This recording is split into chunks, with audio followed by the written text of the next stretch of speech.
Chag Sameach, everyone. Happy feast day. Welcome to Sighted Moon. I'm Stuart Wilson, your host for today. Joseph Dumont and Randy Cates are in Israel last week, and they're enjoying traveling through the land of Israel, seeing the ripe barley, seeing very key and crucial sites. And they have been able to give some reports on their Facebook pages, and we're looking forward to further reports after they get back. And we also saw them this morning. Today is the 21st day of the first month in the 6th year of the 4th sabbatical cycle, the 27th year of the 120th Jubilee cycle. It's March 25th, 2022 by the Gregorian calendar. Today is a feast day, a high holy day, day 7 of the Feast of Unleavened Bread. This is our afternoon service. We worshiped Jehovah in song led by the Theophany family. Forgive me for mispronouncing your name. Earlier today by Rose.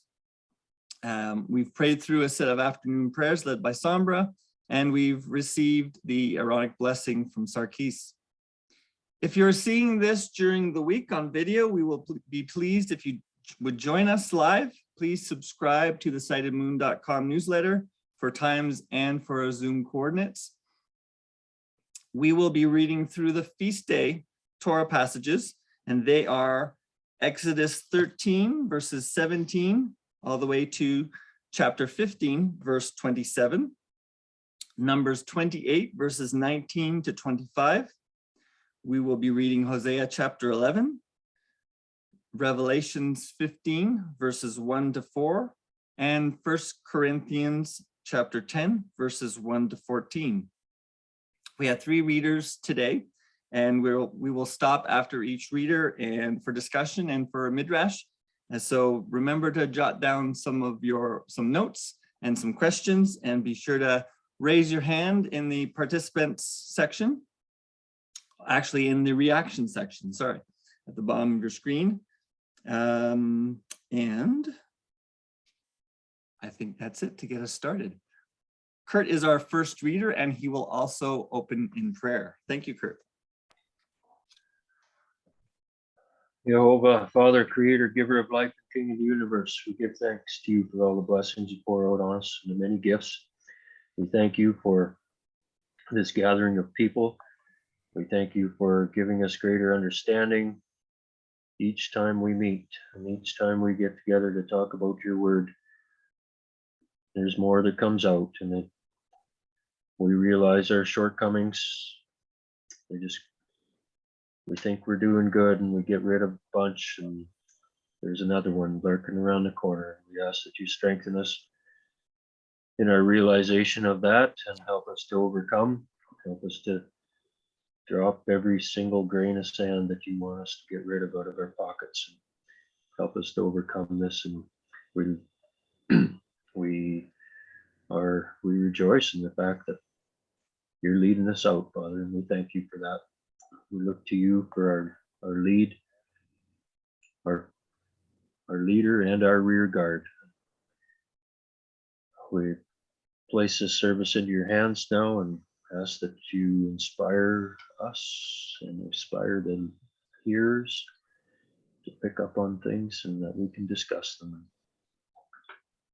That your name will be glorified in heaven and on earth. Amen. Amen. Amen. So we're starting in Exodus chapter 13 with verse 17. Exodus 13, verse 17. Now when Pharaoh let the people go, God did not lead them by the way of the land of the Philistines, although it was nearer. For God said, the people may have a change of heart when they see war and return to Egypt. So God led the people around about by the way of the wilderness of the sea at the Sea of Reeds. Now the Israelites went up armed out of the land of Egypt, and Moses took with him the bones of Joseph, who had exacted an oath from the children of Israel, saying, God will be sure to take notice of you. Then you shall carry up my bones from here with you. They set out from Sukkot and encamped at Etham at the edge of the wilderness. Jehovah went before them in a pillar of cloud by day to guide them along the way, and a pillar of fire by night to give them light, that they might travel day and night. The pillar of cloud by day and the pillar of fire by night did not depart from before the people.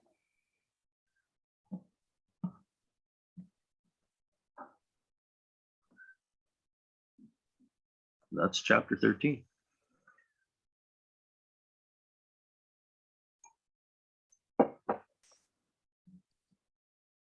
Could you You want me to just continue? Yes, continue until the end of verse 27 in chapter 15, please. Okay. Oh boy. Okay. Chapter 14. Jehovah said to Moses, tell the Israelites to turn back and encamp before Pi-hahiroth, between Migdol and the sea, before Baal-zephon. You shall encamp facing it by the sea. Pharaoh will say to the Israelites, they are astray in the land. The wilderness has closed in on them. Then I will stiffen Pharaoh's heart, and he will pursue them, that I may gain glory through Pharaoh and all his host. And the Egyptians shall know that I am Jehovah. And they did so. When the king of Egypt was told that the people had fled, Pharaoh and his courtiers had a change of heart about the people and said, what is this we have done, releasing Israel from our service? He ordered his chariot and his men with him. He took 600 of his picked chariots and the rest of the chariots of Egypt, with officers in all of them. Jehovah stiffened the heart of Pharaoh, king of Egypt, and he gave chase to the Israelites, and the Israelites were departing defiantly. The Egyptians gave chase to them, and all the chariot horses of Pharaoh, his horsemen, his warriors, overtook them and camped by the sea near Pi-hahiroth, before Baal-zephon. As Pharaoh drew near, the Israelites caught sight of the Egyptians advancing on them. Greatly frightened, the Israelites cried out to Jehovah, and they said to Moses, was it for want of graves in Egypt that you brought us to die in the wilderness? What have you done to us, taking us out of Egypt? Is this not the very thing we told you in Egypt, saying, let us be, and we will serve the Egyptians? For it is better for us to serve the Egyptians than to die in the wilderness. But Moses said to the people, have no fear. Stand by and witness the deliverance which Jehovah will work for you today. For the Egyptians whom you see today, you will never see again. Jehovah will battle for you. You hold your peace. Then Jehovah said to Moses, why do you cry out to me? Tell the Israelites to go forward. And you lift up your rod and hold out your arm over the sea and split it, so that the Israelites may march into the sea on dry ground. And I will stiffen the hearts of the Egyptians so that they go in after them. And I will gain glory through Pharaoh and all his warriors, his chariots and his horsemen. Let the Egyptians know that I am Jehovah when I gain glory through Pharaoh, his chariots and his horsemen. The angel of God who had been going ahead of the Israelite army now moved and followed behind them. And the pillar of cloud shifted from in front of them and took a place behind them. And it came between the army of the Egyptians and the army of Israel. Thus there was a cloud with the darkness, and it cast a spell upon the night, so that one could not come near the other through all the night. Then Moses held out his arm over the sea, and Jehovah drove back the sea with a strong east wind. All that night he turned the sea into dry ground. The waters were split, and the Israelites went into the sea on dry ground, the waters forming a wall for them on their right and on their left. The Egyptians came in pursuit after them into the sea, all of Pharaoh's horses, chariots, and horsemen. At the morning watch, Jehovah looked down upon the Egyptian army from a pillar of fire and cloud, and threw the Egyptian army into a panic. He locked the wheels of their chariots, so they moved forward with difficulty. And the Egyptians said, "Let us flee from the Israelites, for Jehovah is fighting for them against Egypt." Then Jehovah said to Moses, "Hold out your arm over the sea, that the waters may come back upon the Egyptians, and upon their chariots, and upon their horsemen." Moses held out his arm over the sea, and at daybreak the sea returned to its normal state. The Egyptians fled at its approach, but Jehovah hurled the Egyptians into the sea. The waters turned back and covered the chariots and the horsemen. Pharaoh's entire army that followed them into the sea, not one of them remained. The Israelites had marched through the sea on dry ground, the waters forming a wall for them on their right and on their left. Thus Jehovah delivered Israel that day from the Egyptians. Israel saw the Egyptians dead on the shore of the sea. And when Israel saw the wondrous power which Jehovah had wielded against the Egyptians, the people feared Jehovah. They had faith in Jehovah and his servant Moses. Now to 15:27. Okay, Exodus 15, verse 1. This is supposed to be a song, isn't it? I'm not going to sing it. Actually, trying to find it is very difficult online because they always want to give you the one from Revelation, but there is an Irish version that's actually 3 videos long, if anybody wants to learn it. Cool. Then Moses and the Israelites sang this song to Jehovah. They said, "I will sing to Jehovah, for he has triumphed gloriously. Horse and driver he has hurled into the sea. The Lord, Jehovah, is my strength and might. He has become my deliverance. This is my God, and I will enshrine him.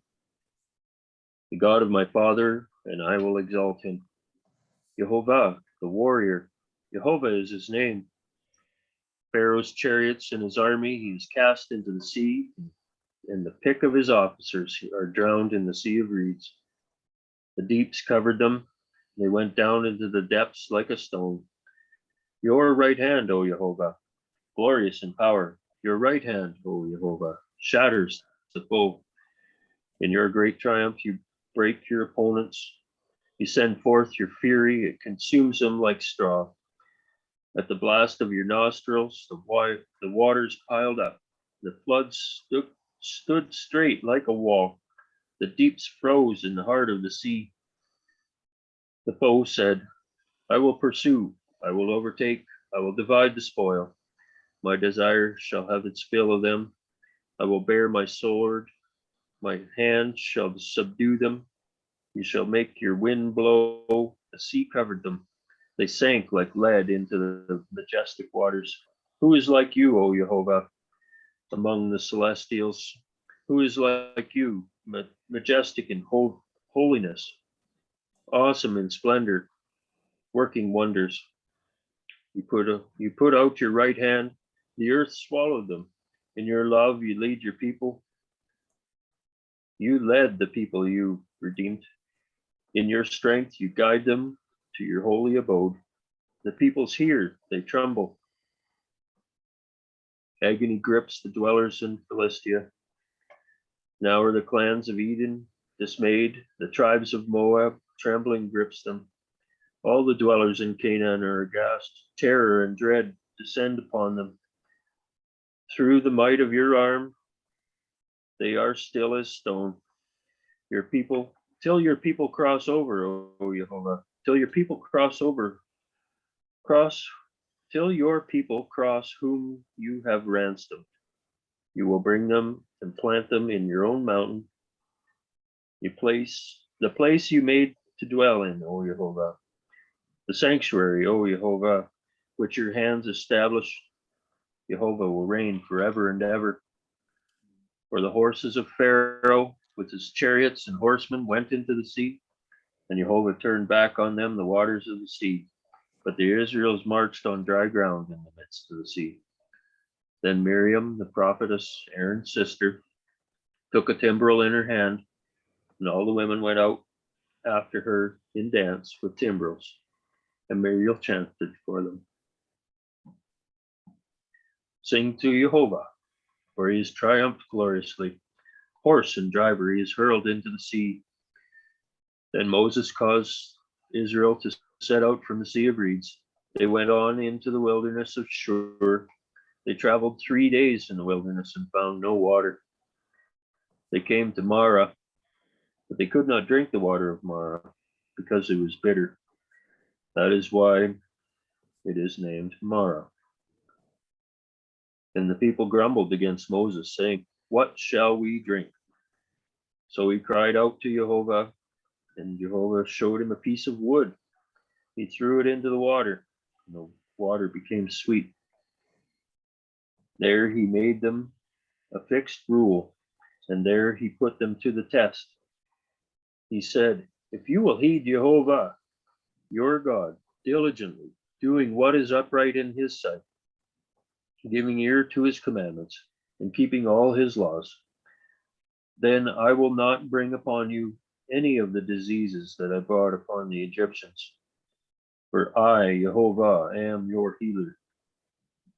And they came to Elim, where there were 12 springs of water and 70 palm trees, and they encamped there beside the water. Thank you, Kurt. Thank you. So we have a lot in that passage. We can open the Midrash up for questions and comments.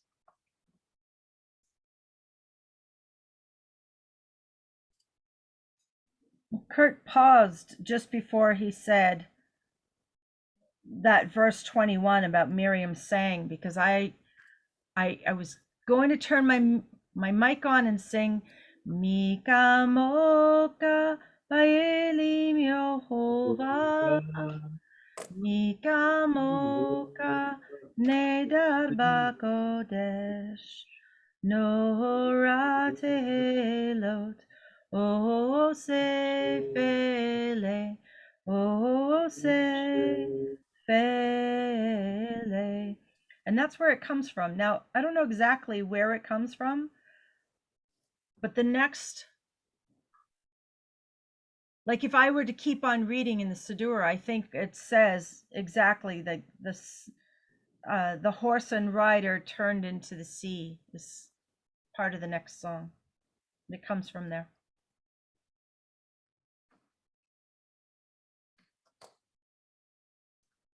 What does Mikamoka mean? Means who is like you. Oh, it's the same as the English part. Okay. Yeah. Yeah. So for those who are not on the video, the rest of the song goes, "Who is like you, O Lord, among the gods? Who is like you, Lord, there is none else. You are awesome in power, doing wonders, O Lord. Who is like you, O Lord?"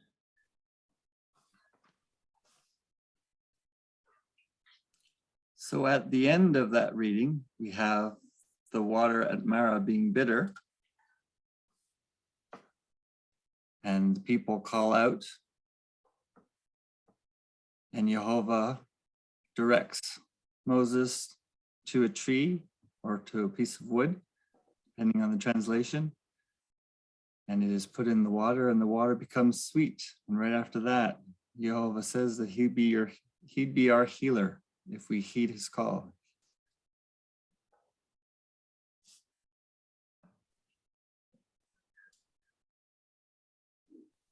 And Lori Don put in the chat that's interesting that Mara is what Naomi called herself when her husband and sons died. And Jehovah at the end of that book makes her life sweet again as she has a child born in her household, extended household. This funny, there's a link to also to where I wanted to comment. And so here's the here's the Israelites complaining, verses chapter 14, verses 10 through 13. They're complaining, weren't there enough graves in Egypt that you had us come out here? They're complaining, they are bitter. And then just as Jehovah told Moses to throw the stick into the water, Moses here says to the people, "Fear not, stand firm and see the salvation of Jehovah, which he will work for you today. For the Egyptians who you see today you shall never see again. The Lord will fight for you, and you have only to be silent." And so the action of believing what Moses said is called faith. Moses calls us to faith. His words are like the stick. They are a rebuke. They are a rebuke for our bitterness, but they are, it's not like a finger pointing rebuke. It's a reminder rebuke, and it reminds us who God is. And that last word, I think Kurt, when he read it, it said, "Be still." And in my Bible, it says to be silent. And just like what Dean taught us this morning, the act of not speaking Lashon Hara is to trust. If you see something that you think shouldn't be there, be silent and trust Jehovah, for he will work it out.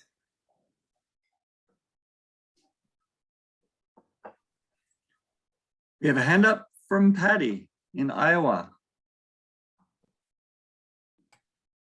I was thinking at the start of chapter 14, so Jehovah has this plan already in mind. He makes them change directions, and he knows what Pharaoh's going to think.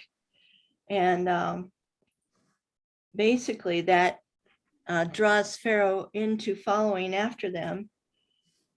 And also he thought of making sure that the Israelites didn't have to war right away. Another reason they might go back. So he was thinking all through this, what the best means. And we're given a little insight into that.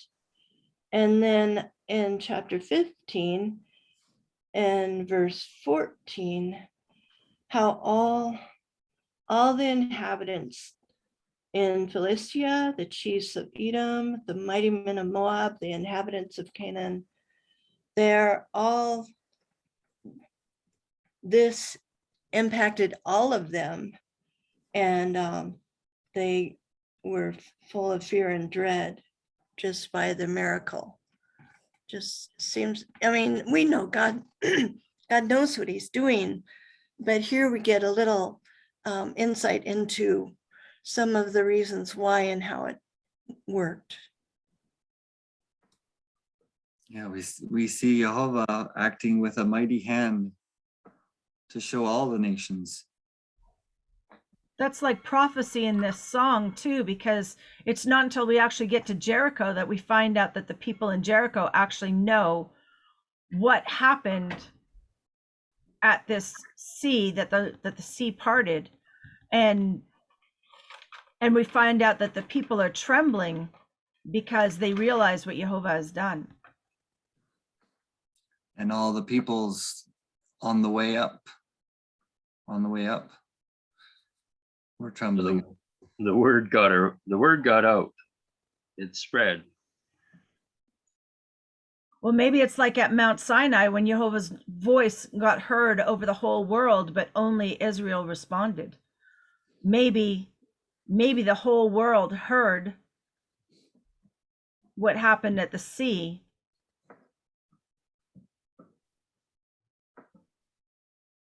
Well, there might have been when the waters came back together, there might have been a little bit of a clap of some sort happen, however deep that was.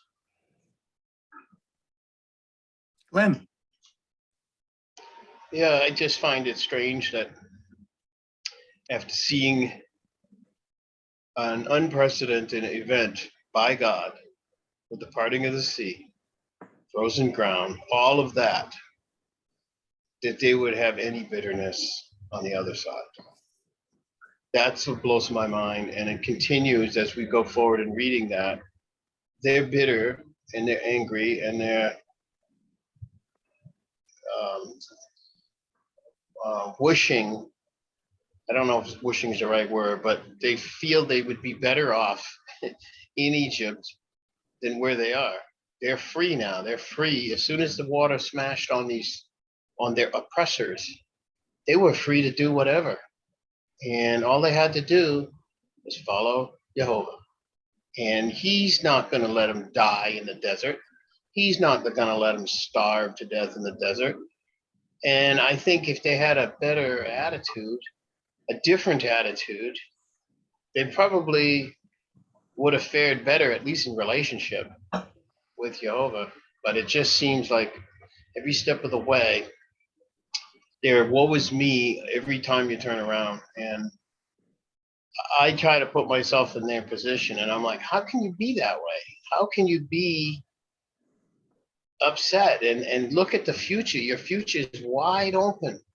And yet you're sitting here wondering, where's my drop of water coming from? And where's my food coming from? Oh, you brought us out here. I'd rather die in Egypt. You know, that's an attitude thing. They need an attitude adjustment. And I think he's certainly going to give it to them. Well, that's us. That's us. I know. That's exactly us, right? It's You know, I can stubborn. see it, but we complain about this world that we're in, how it's such a mess, and we want out of it. Yet when he asks us to come out at the time of the second Exodus, Yeah. I'm gonna speculate that this is this description of us You think? at that time. You know? Yeah. Well, with what all we know here, I don't know. I mean, I don't know what everyone's plight is in their life, but I know we've all had our trials and tribulations, and there's more to come. But I think many of us, I'm not going to say all of us, but I think many of us are going to have the right attitude. I really do. I have to think that we will.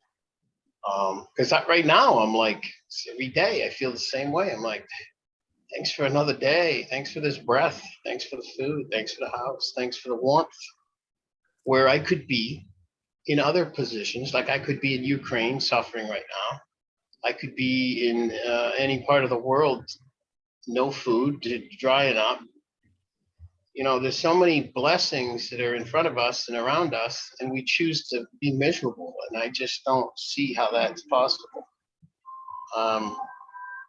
You know, I don't know what it is. I just have changed my attitude over the years since I've learned of Jehovah's faithfulness in us. And I get so much more blessings when I have the right attitude. When I have the wrong attitude, it begets itself and it becomes a misery. So I try to look at the good side, you know, and it's not always there. I mean, there are times when you're having a hard time and you're just like, this is enough. But as I adjust my attitude, you know, take a breath. You know, what does he say? Why do you lead by your heart? In several places, even what is it? One of the scriptures, I don't know if it's Psalms or not. It says the heart's deceitful above all things. Who can know it? That's in Ephesians, I think. And we seem to want to lead with our emotions instead of our proper thinking. We tend to want to lead with our flesh instead of reality that he's there all the time, guiding us and putting us in a direction that's in his plan and his will. And we keep saying, well, we want our will done. Well, then we better align our will to his will if we're going to get what we want. Because he says, seek ye first the kingdom and all the rest will follow. So anything I want, if I seek the kingdom first, and my thoughts and attitude are for the kingdom, then I'll get anything I want. I just have to ask. Of course, my will be aligned with his. That's the difference.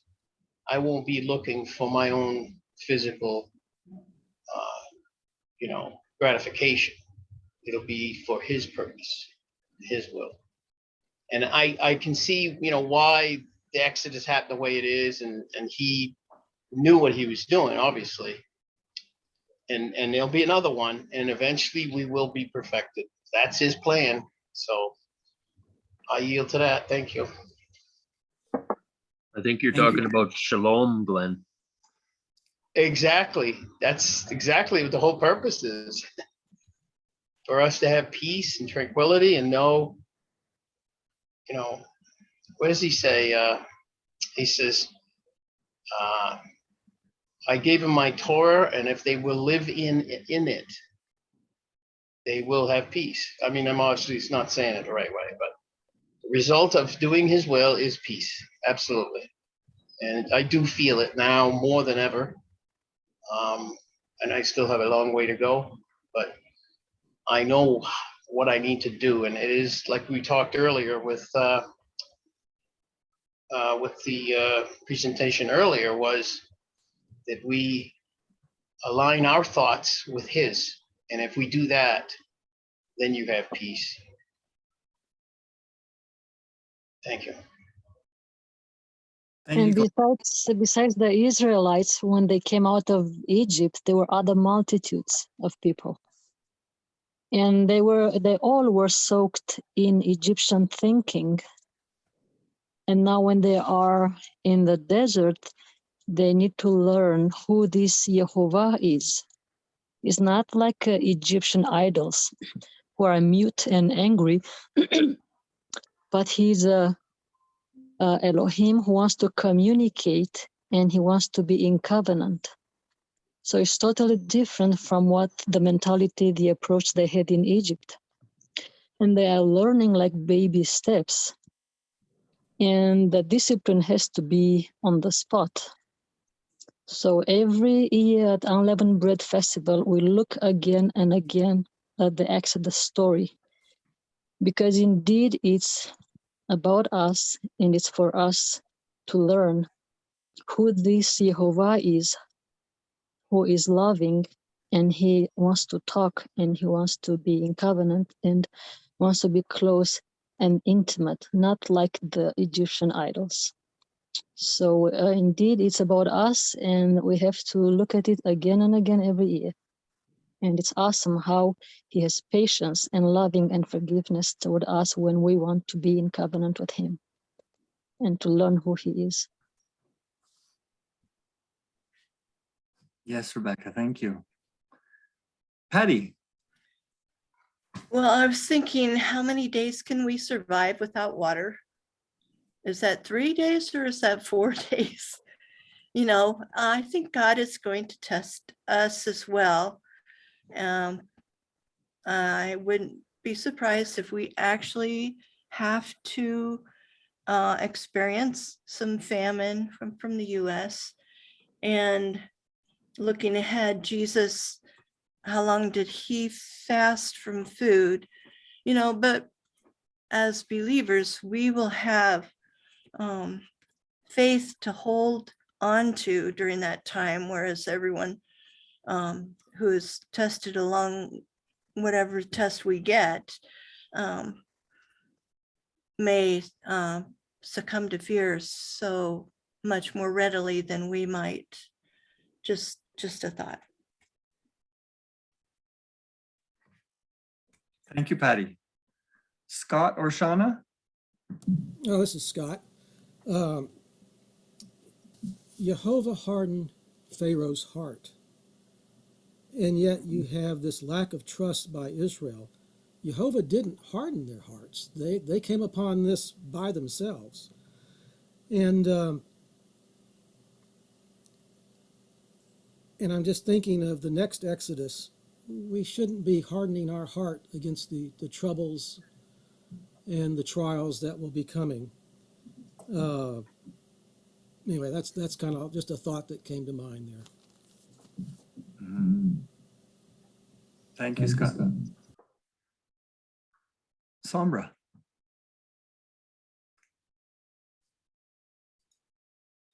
So earlier this week, I had another night that I wasn't sleeping, and I was thinking about the word pray. And what does it mean to pray? What in our English language, I know we know what prayer is, but what is it? What does that word really mean? And so I looked it up in the English dictionary, and the English dictionary said to offer devout petitions, praise, thanks, etc. to God or an object of worship, to offer a prayer, to bring, put, etc. prayer, to pray a soul into heaven, blah, blah, blah. Which, when you're defining a word using the word itself, it really doesn't help to understand what the meaning of the word is. So I kept on looking, and I was looking on eSwords, and there is a word na, and the Strong's defines this word na, a primitive particle of incitement and entreaty, which may usually be rendered as I pray now or then, added mostly to verbs in the imperative or the future, or to interjections, occasionally to an adverb or conjunction. I beseech thee, or go to, or now, or oh. Okay, well, I'm even more confused now, so I don't understand that. Now, I have in my eSwords that paleo thing. And so na is nun aleph, and it means to plead. And nun is a seed, and aleph is the ox head, the authority, or the strong power. So, okay, so I keep reading it, and it says to plead. Okay, plead. But it also says raw, and I'm thinking, yeah, when I pray and I'm praying and it's raw emotion. Okay, I get that. Then it also says pasture. And I'm thinking, yeah, when I go into prayer, that's a time of being in a pasture. It's a pleasant place. It's beautiful. It's restful. It's like a house, a habitation. Okay, I'm starting to get an understanding of this meaning of the word. And it's also the nun aleph hey, na, with the hey on the end, means beautiful, comely. Okay, so I'm getting a better idea of what prayer is. And the reason why I'm talking about this is because when Patty was saying it's about a relationship, you've got to come out of Egypt and you've got to begin that relationship. You've got to learn this relationship. Well, that relationship has to do with prayer. So that word na, there's only one word that's translated as prayer. There's another word, and that word is pal. It's a pei and a lamed. And the pictograph of the pei is a picture of the mouth, and the lamed is a picture of a shepherd's staff representing authority. So combined, this means to speak to authority, to come to one in authority, to intercede on one's own behalf or another. So again, we have that word plead. So even though that word na means plead, we also have this word pal or palal, which means plead. But it also means judgment. And then there's another word, or the same word also means darkness. It also means perform.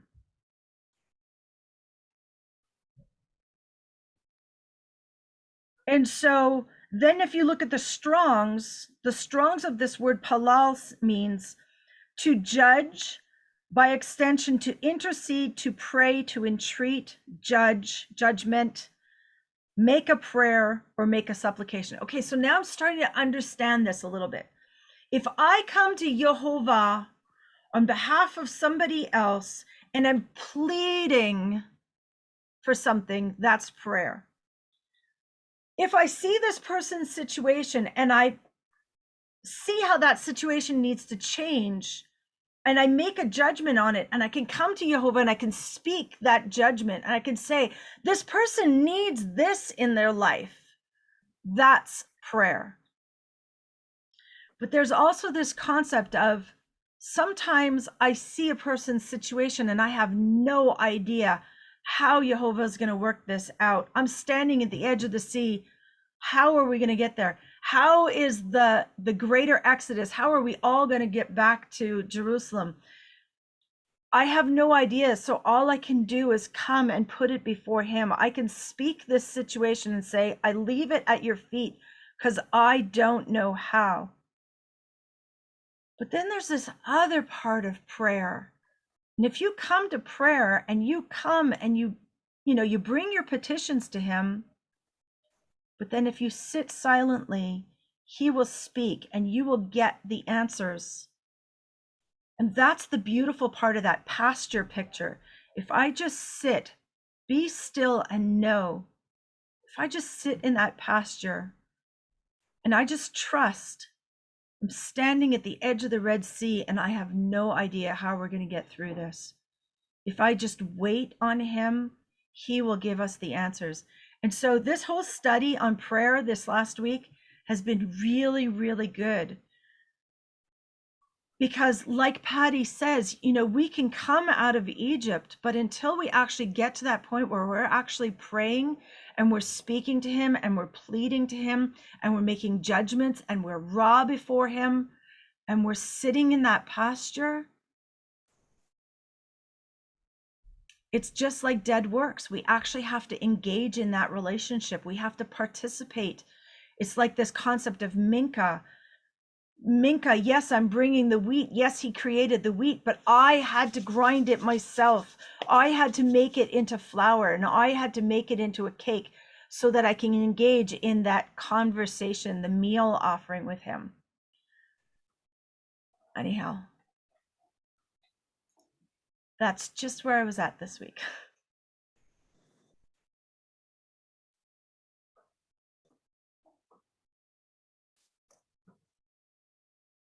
Thank you. Any other comments on the Exodus passage from today before we move on? Just welcome, Lee. Lee says that the Aramaic meaning of prayer means to lean into.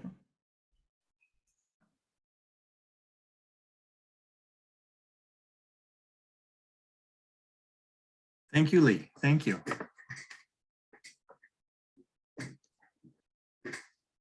Shall we move on to the next Torah reading? Sure. Okay, Patty. Okay, Numbers 28:19 through 25.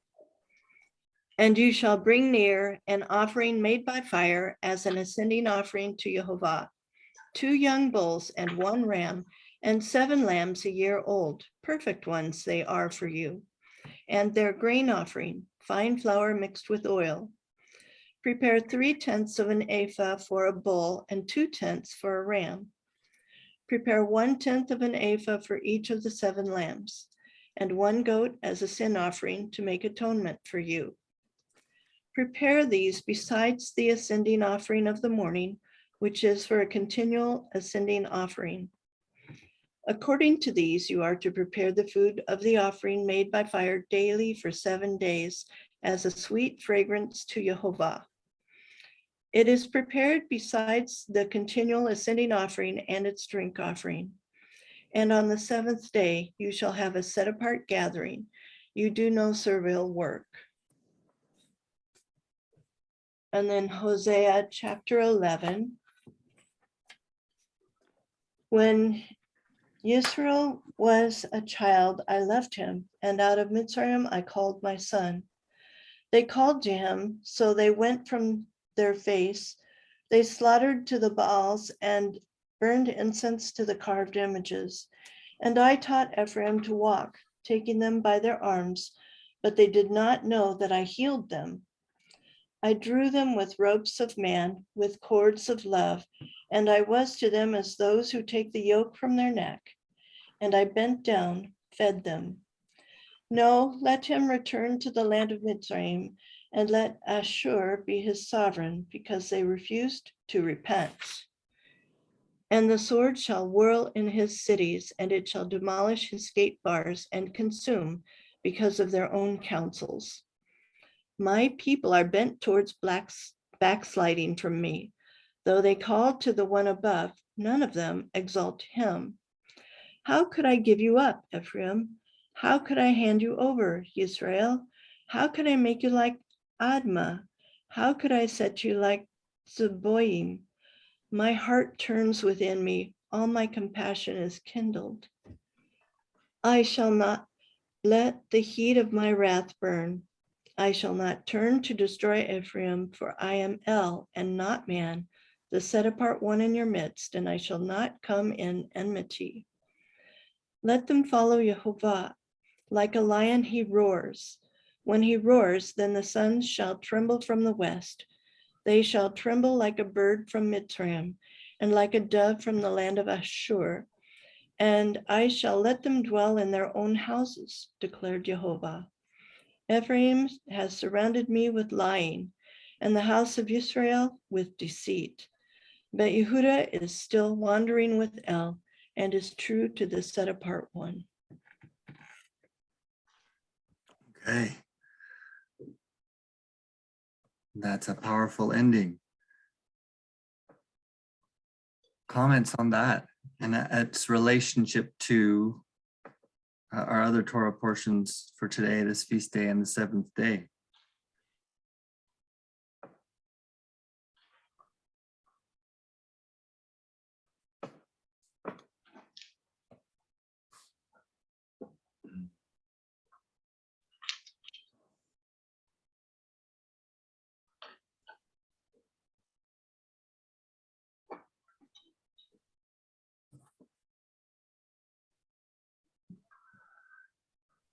We've got a quiet bunch this afternoon. Must have played everybody up. Well, I'm seeing this concept of relationship, right? Is like Patty said, when you leave Egypt, you got to begin speaking to him. You got to have this relationship with him. And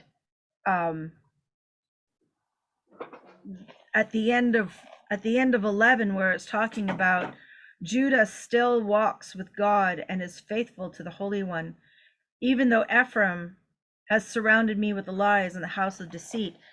That concept of loyalty in relationship, the concept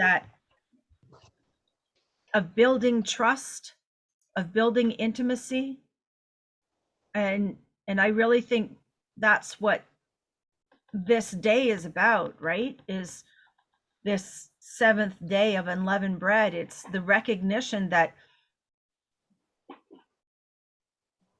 our relationship is growing, has gone from strangers to friend, and is now headed towards that intimate, secure, permanent, covenanted relationship. It's not like all other relationships that we have.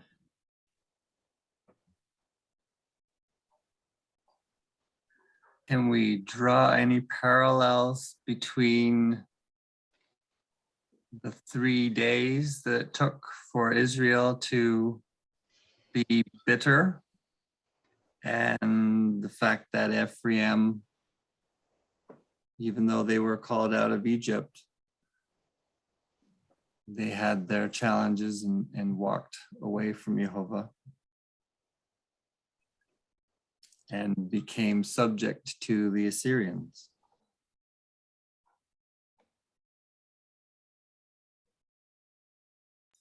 Well, if I put myself in the position of Sarah or Sarai and Abraham or Abram, I get to Egypt, and my husband says, "Tell them that you're my sister." I could fear, or I could trust my husband, and I could do what he says. And in doing what he says, I also have to trust that my husband is going to rescue me from any possibility that I'm going to be hurt or harmed. But my job is to be loyal to my husband. And it's the same thing with our relationship with Jehovah, is no matter where he takes us, no matter if the water is Mara, is bitter, we need to trust that he will solve that for us. And yes, we're all going to have that moment of going, the water is Mara, you know, but after you go, you go, okay, Abba Father, the water is Mara. I trust that you're going to deal with this for me. Because that's what loyalty is about. And that's our job as the bride, because he always comes through for Israel. He always comes through. He is never unfaithful. He always protects them. So we need not go after the Assyrian king who will give something to us, or the Egyptian pharaoh who will give something to us, or our employer here in our own version of Egypt. We don't need to lean on another man. That's interesting you would say that, because your employer actually does become a god in a sense. You know, we depend on our employer for everything, right? With, you know, if he comes to and hands you that slip, says you're out of here, things change real quick, you know. Our employers are like gods to us, and we're not supposed to have that, but I see the parallel there. You got to ask them for a day off. You got to ask them if you can. You got to ask them everything, right? And whatever they say goes. That's their little kingdom within that building, within that property. That's their kingdom. They get to determine whatever happens. It's interesting that you raised that, Kurt, because we, in a sense, having different holy days than our employers do, we need to ask to go and worship Jehovah. Yep. On a day that they don't want us to go. You know, you make a good point that you got to watch out, because you really, if you're asking, you're giving them the authority. That happens with government. It happens with anyone you're asking for permission from. Right. And in this case, I'm lucky that not lucky. God has set it up so that I don't have an employer. He's my all and all. I don't have to ask anyone. But if I were working for someone, I would just announce to him, I need this day off. I wouldn't ask for it. I'm just saying, as a courteous, I'm telling you I won't be in. You took the words right out of my mouth, Glenn. Cool. I try to be nice, but in a way I treat my employer a little bit rough, because I've told the foreman that, you know, when I put in this piece of paper for a day off, I'm not asking you. This is what's going to happen. Yes. You can like it or not, and you can support it or not, but this is what's going to happen. I'm being courteous to you and letting you know that this is what's going down, and that's exactly how I treat it. And so far it's been fine. They haven't pushed back on it. See, as an employer myself, I yield to their schedule, because nowadays it's hard to find help, number one. So I don't have a fixed schedule for them. When I hire people, I tell them, look, you know, these are the hours we're open. What can you provide for me for service? And then it's up to them to stick to it. And if they don't stick to it, then they're not responsible, you know, very responsible. So I tend to let them go if they're not going to stick to their own schedule. I don't force a schedule on people.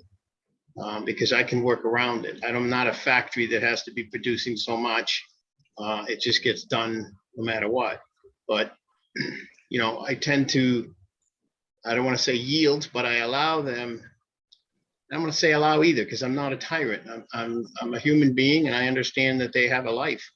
You know, some of them are mothers, some of them are, you know, whatever they are, whatever they have to do, I'll work around it, and I'm fine with that. But you got to tell me up front, this is what you need.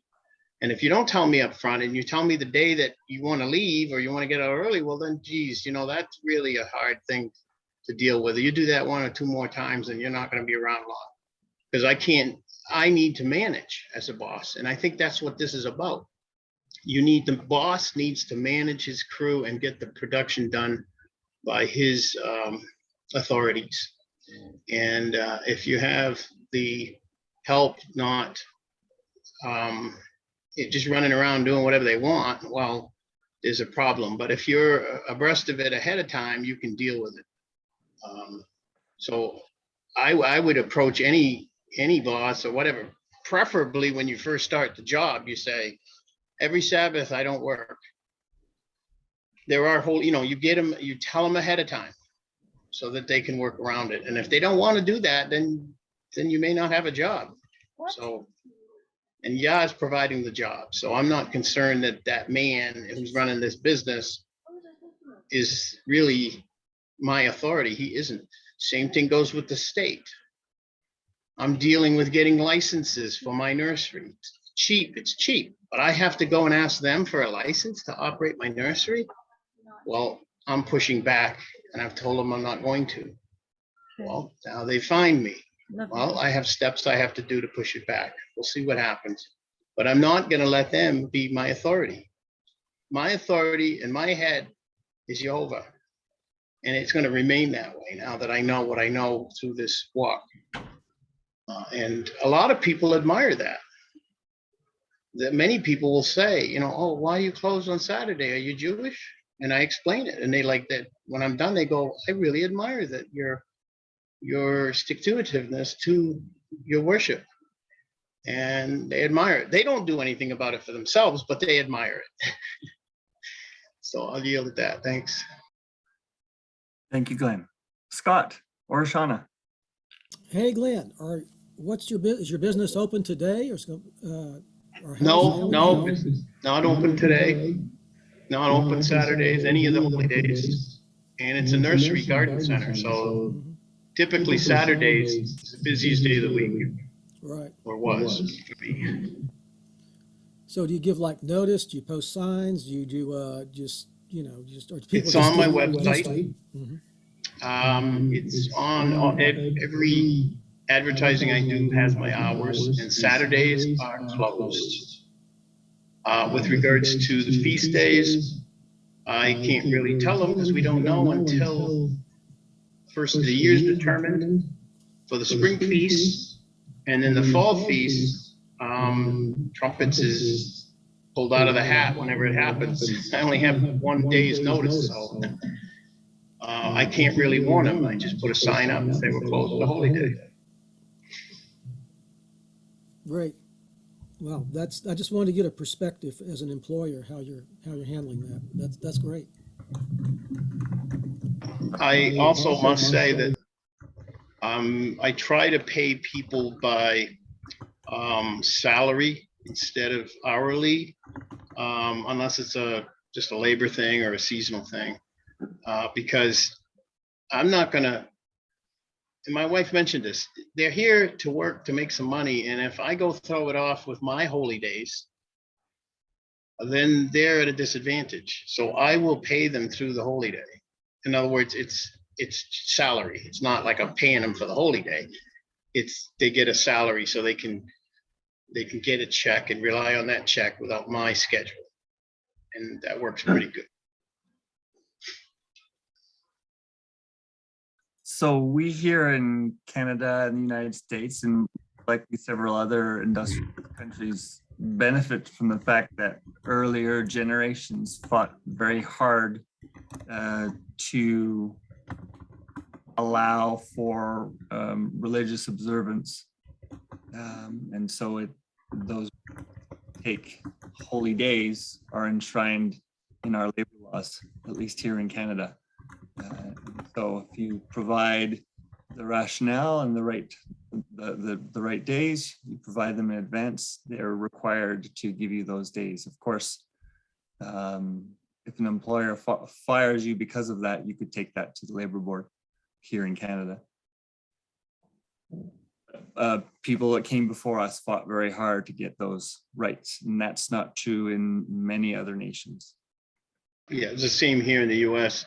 I don't know that all employers abide in it, and they're going to get a hard test if somebody wants to test them on it, and they will lose, and then they'll have to pay the back pay and keep the employer on. And you know, they don't try to make it work. I try to make it work for my employees. If they, you know, again, it's their schedule. Why do you get? We're not tyrants here. We're not, you know, it's not communist USA, though it's starting to lean that way. But we need to accommodate people's needs. That's what the whole point of working is, you know.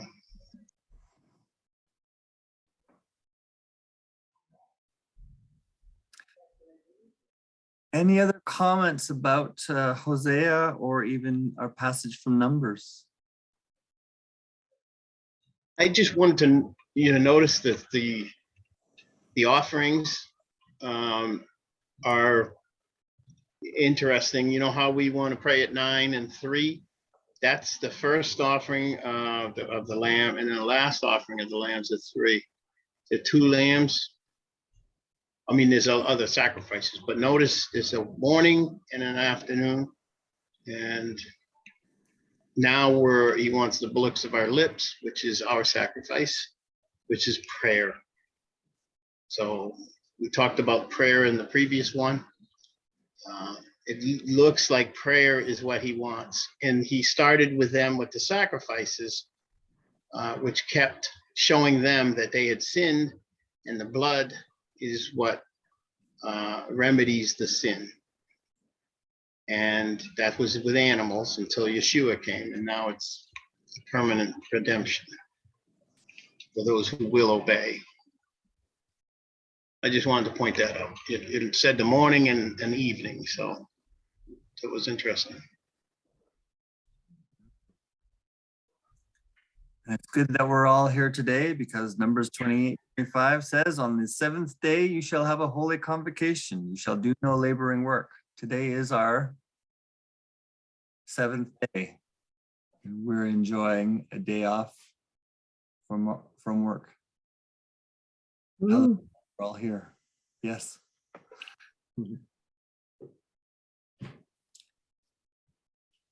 Shall we move to the next set of offerings? The next set of readings. Revelation 15 verses 1 to 4 and 1 Corinthians 10 verses 1 to 14. Glenn's our reader.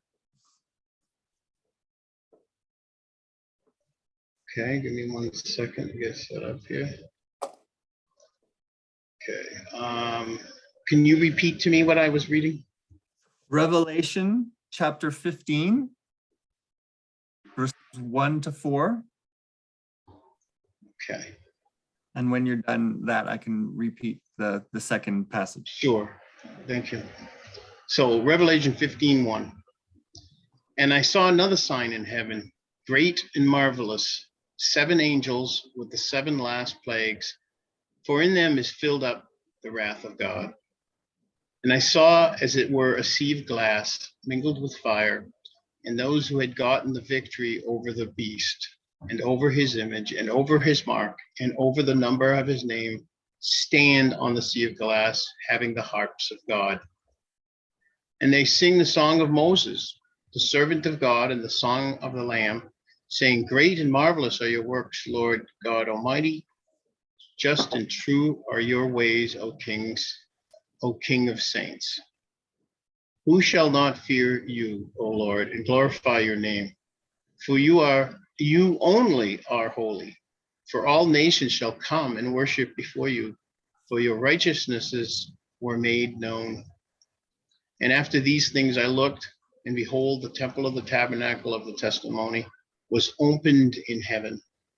And the 7 angels came out of the temple, having the 7 plagues, clothed in pure and white linen, and were tied at the breast with golden bands. And one of the 4 living creatures gave to the 7 angels 7 golden vials full of the wrath of God, who lives forever and ever. And the temple was filled with smoke from the glory of God and from his authority. And no one was able to enter into the temple until the 7 plagues of the 7 angels were completed.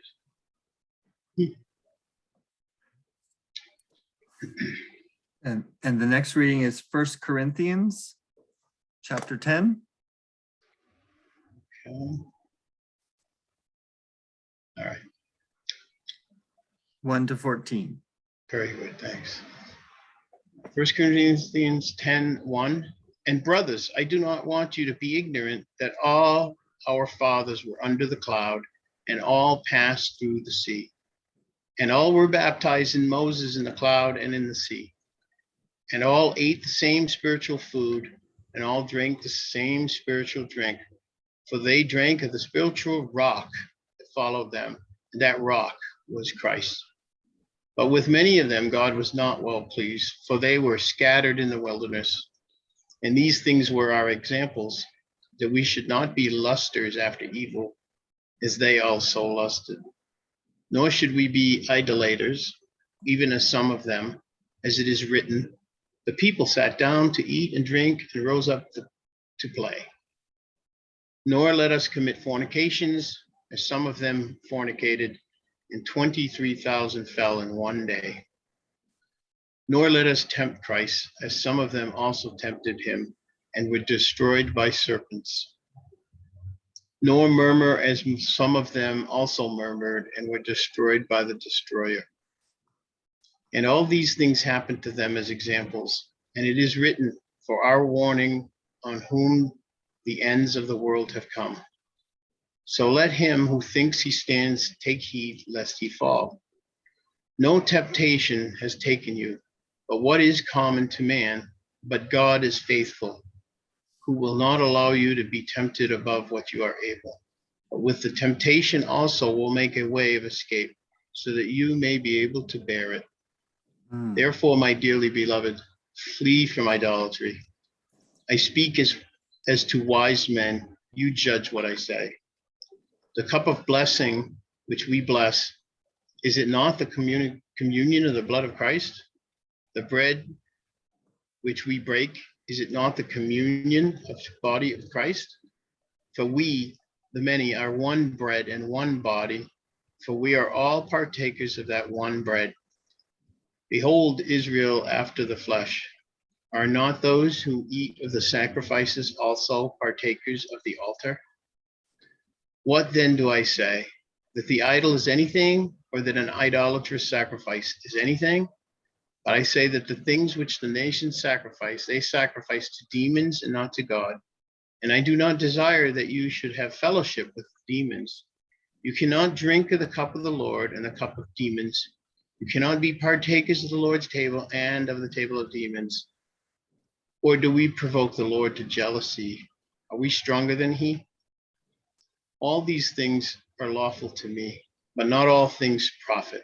All things are lawful to me, but not all things build up. Let no one seek his own, but each one another's. Eat whatever is sold in the meat market, asking no question for conscience sake. For the earth is the Lord's and the fullness of it.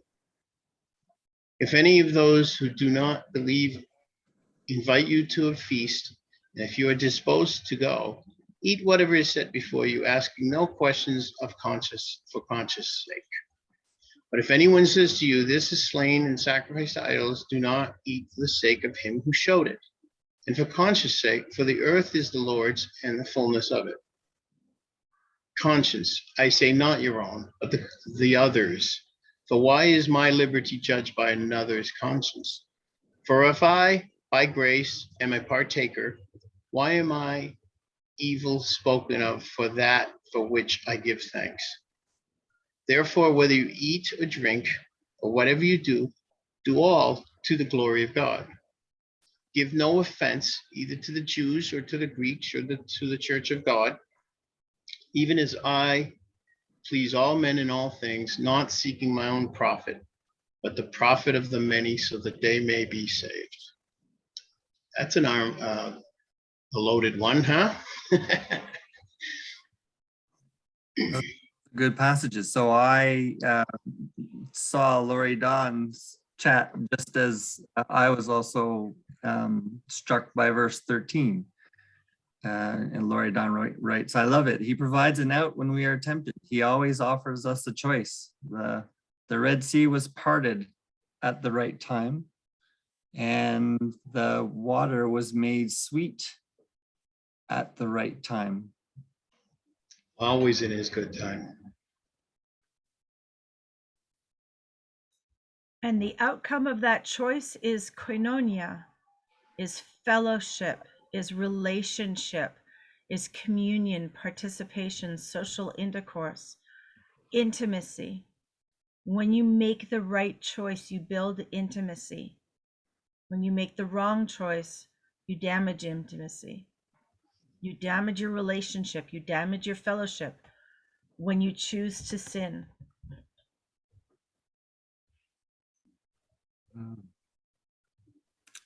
And when you have some people spreading Lashon Hara, that leads a group astray, be it around the golden calf or be it later when the 12 spies return and 10 of them give a very bad report. It seems to be the theme is attitude. Attitude. What is your attitude?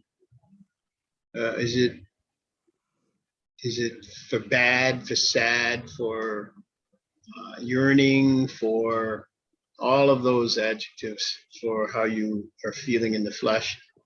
Or is it gratitude, thanksgiving, fellowship, communion, all the things that Somber mentioned are good things. And you can change your attitude.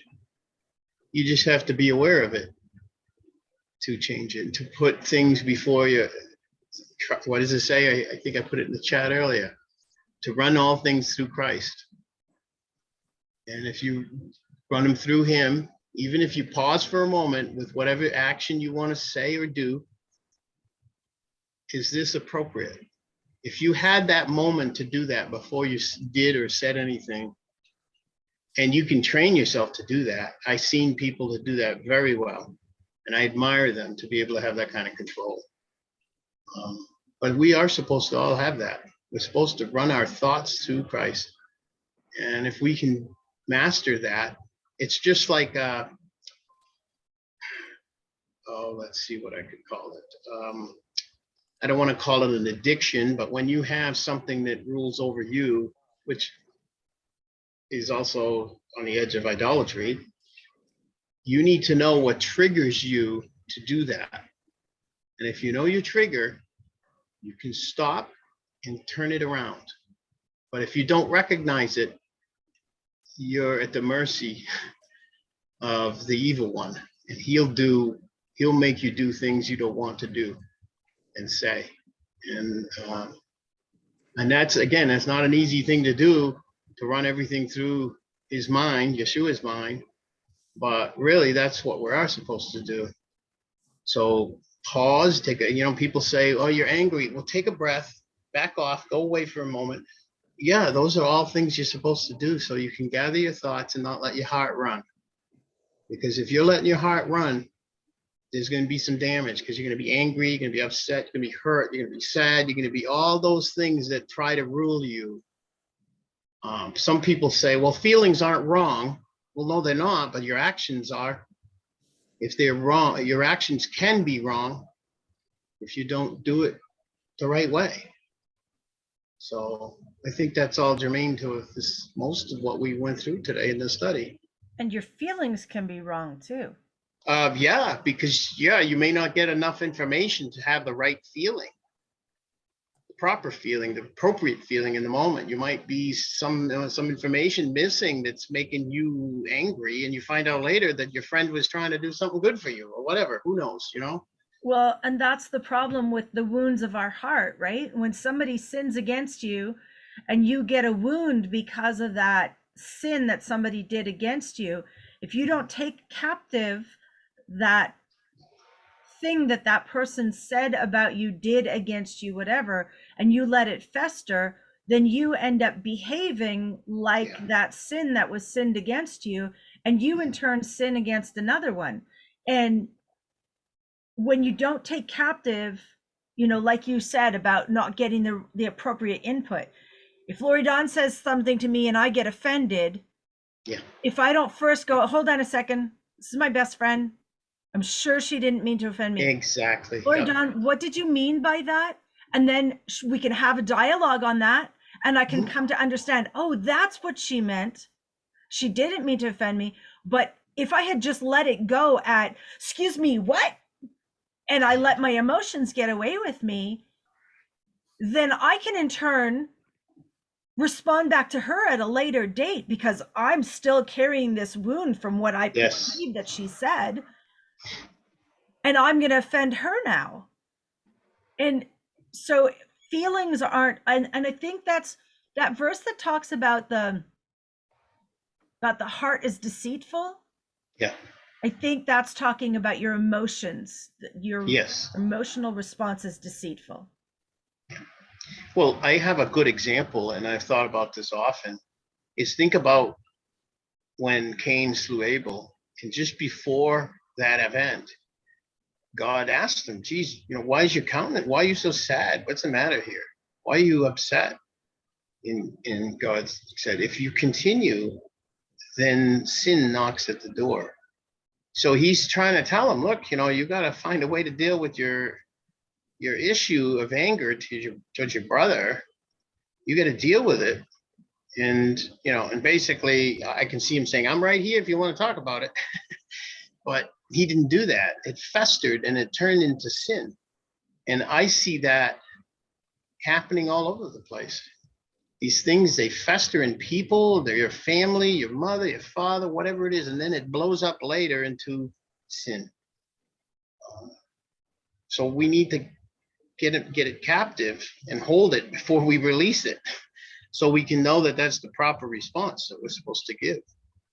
And most of the time, it's not. We act like an animal. We just, rawr, you know, get away from me. You know, that's just reaction. It's not founded on anything. And really, there's not a lot that's founded on that kind of response anyways. There are other ways to get the right response out of other people too, and not in that adversarial way. So, all right.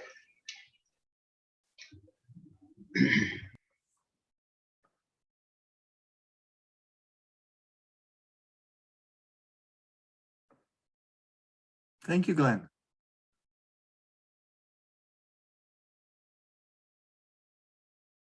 How are we doing, crew? We still all here? I'm just being that mother, hearing all that adversarial conversation going on in the other rooms of my house and thinking, how do I teach them Lashon Hara and take every thought captive and repent and forgive? And oh my goodness, if it takes a long time for me to learn all these things, it takes a really long time to teach all these things to my children. Mine are in school. I'm kind of glad.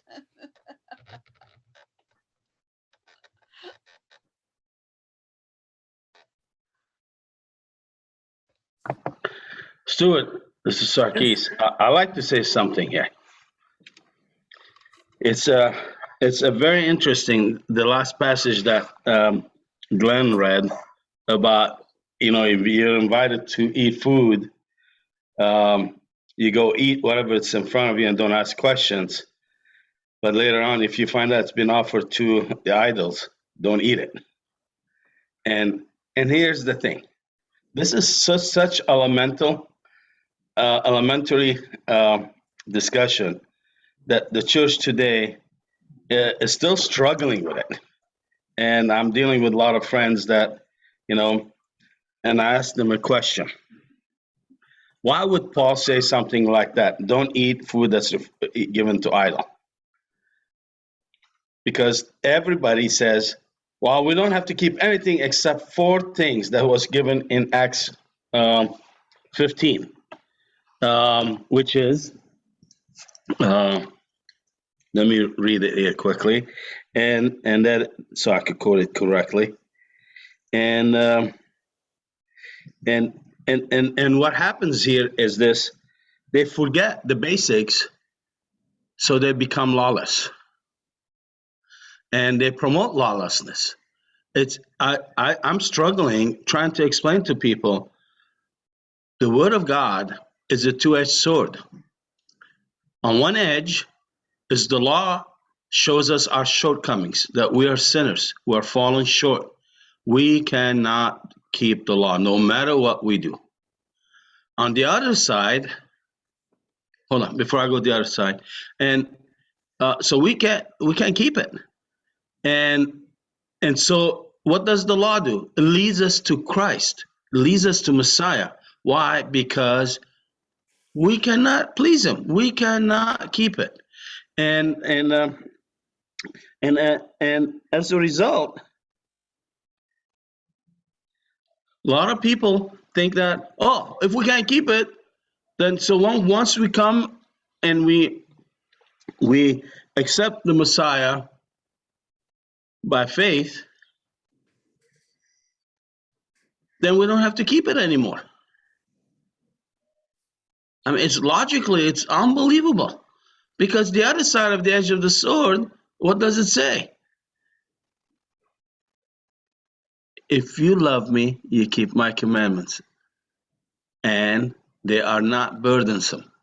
And so they won't have the cake. They want to bake the cake and eat it at the same time without looking at the concept of what does the scripture say. So here's what it says in Acts 15:19. This is James' response. Wherefore my sentence is that we trouble not them from which among the Gentiles are turned to God, but that we write unto them, that they abstain from pollution of idols, from fornication, from things strangled, and from blood. For Moses of old time hath in every city them that preach him, being read in the synagogue every Sabbath day. They will quote you this so they don't have to keep Torah, but yet fornication is abundant. They worship other gods besides God of the Bible. They eat food offered to idols, because there are a lot of food that is blessed by other deities' names, and they eat blood too. It's very popular among the pagans to drink blood and eat it and cook it. I remember one day when I was in Israel, this is 10, 15 years ago, and one of my sales guys from the company I work, they said, I'm going to take you to the best restaurant in Tel Aviv. You're going to love it. And I said, awesome. Yeah, it's going to be kosher. I'm not have to worry about anything. And I went to a restaurant they went to Eastern European style restaurant. They had blood sausages, blood pies, and you name it, all that blood. It was expensive, not cheap. And I'm like, what's wrong with me here? At that time I wasn't keep Torah, and I was trying it. I was like, something is wrong here. And the point here is our culture. It just does everything lawless, everything against Torah. And so when Glenn was reading that passage from 1 Corinthians, I think, what was it? 10 or 11, Glenn? 10. Yeah. And what is food? Paul knows what food is. Yes. And everybody thinks, oh, even pork, oh, God, great. Lobster, all that. But if it's not offered to idol, I can eat it. That's what they say. Well, Paul would have said, no way. Not food. But yet they twist his word. And the reason I'm bringing it up here is this is a daily event. And to me, it's like, how do I deal with this? and try to explain that to my friends who are who have the faith in the Messiah, but yet they don't keep the law. And I keep saying, what is sin? Are we being lawless? And Paul is teaching lawlessness? I say, God forbid, he does not. And the reason we have to stay on top, even though this is elementary, but this is what is being preached and taught in the churches today, in our culture. And to a point where it's very hard to go out and eat. And I gotta confess online here, I thought if I go to one of the popular restaurants where I have to go with my customers and I chose a place where I thought I don't have to deal with yeast, I don't have to eat any of that leaven stuff. Later on, I find out they have yeast extract in the food. I'm like, oh man, what am I doing here? and the point here is, even when we're trying to keep the command of eating unleavened, there are hidden stuff in the food that you can't tell unless you check the details, and you have to read the fine prints on labels. So what is the lesson for me here is I need to keep encouraging people to say, look, Paul was not teaching lawlessness. You need to know his character, and therefore we need to encourage them. I need to encourage them to say, Paul was teaching grace and salvation through faith, but he was not teaching lawlessness. He was teaching us how to come back to love God, Jehovah, how to walk with him, how to, because that's the other side of the edge of the sword. The word of God is the sword of the Spirit, and teaches how to love God and how to love man. But now I could do it in the power of the Holy Spirit, not my own strength, because my own flesh will produce lawlessness. But if I walk in the Spirit, I will produce the fruit of the Holy Spirit. And therefore, love fulfills the law. That's why I just want to share that. I thought that was what a way to deal with this. And you know what? When you look back at Exodus, they were complaining about the food they wanted. And they tried to be lawless. Thank you. Thank you, sir. Thank you. Glenn. Yeah, that last one was kind of loaded there. It can be confusing to many. There's a few things that I'd like to point on that one. The way I read it, the way I understand him regarding animals that are sacrificed to idols, he says, don't ask, you can eat it. If somebody asks you, is that sacrificed to idol? And it is, then don't eat it, because you're affecting that person's conscience. That's how I read it. So in other words, he's saying, meat to sacrifice to idol, the idol is nothing. It's not real. So it's not even a point unless you do the rituals and you start getting into the idolatry of that offering or that separation of the meat. For instance, today, every piece of meat you eat, just about every piece of meat you eat, is halal certified, meaning it's been slaughtered in a way that's acceptable to the Muslims' idol worship. So does that mean we don't eat that meat? I question that. It's on almost all the stickers will have that halal statement on it. So that was one issue I was wondering about when I read that. The other is regarding the prohibitions were those four things initially, and just like you read it in context, the last verse says, though the Torah is taught in the synagogues every Sabbath. So if you just think about it and you put it in context, he's saying, well, they're going to learn all that stuff when they go to synagogue. And all that, in other words, he didn't say it's done away with. He's saying, well, they'll get further edification when they go to Sabbath meeting at synagogue, where the rules are spoken of. And then you learn those rules, and all the other rules will be learned at that point. So initially, when we have a convert, the 4 things they have to deal with are those 4 things initially. Then they get converted, and then they continue to learn and grow as, for instance, all of us are on different levels of growth. Same thing applies there too. So those are the 2 points, and I'm sure there's more. My head is kind of wrapped up in these 2 right now, but I'll put my hand up again later when I remember the others. So I'd like to see if we can discuss that. Thank you. Michelle. Yes, first I'd like to point out to Cyrus that yeast extract is not a leavening agent. It's a flavor and it has no leavening properties whatsoever.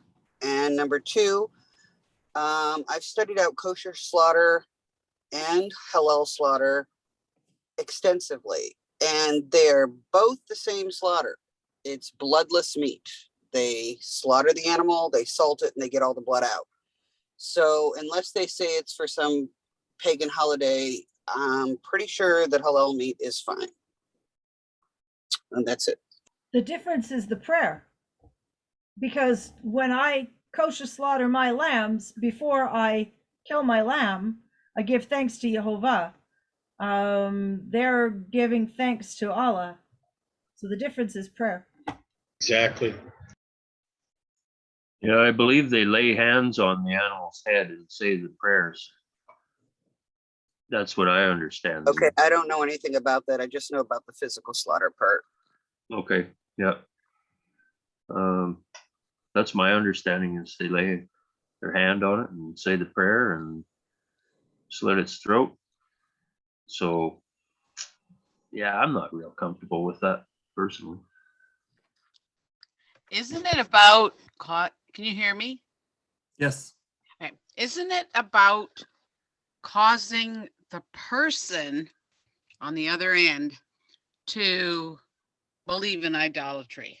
Because it says that you can eat the meat, but if you find out that the person is really influenced by the fact that it's to another idol and he's getting you to eat it, then it becomes a problem, because they think they've convinced you to worship their idol.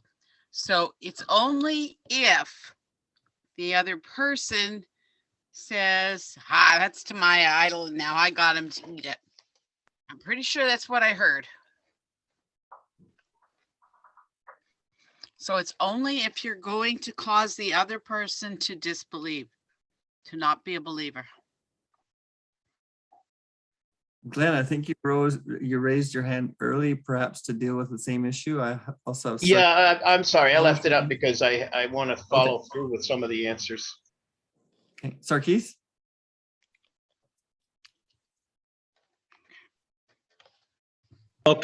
Okay. The issue here is if pork chops were served and you can go and eat it, that's the problem. It's when we're talking here, what Paul is talking here is not pork chop is being served, but actual real food like lamb or goat or beef. We're not talking about lobsters or shellfish.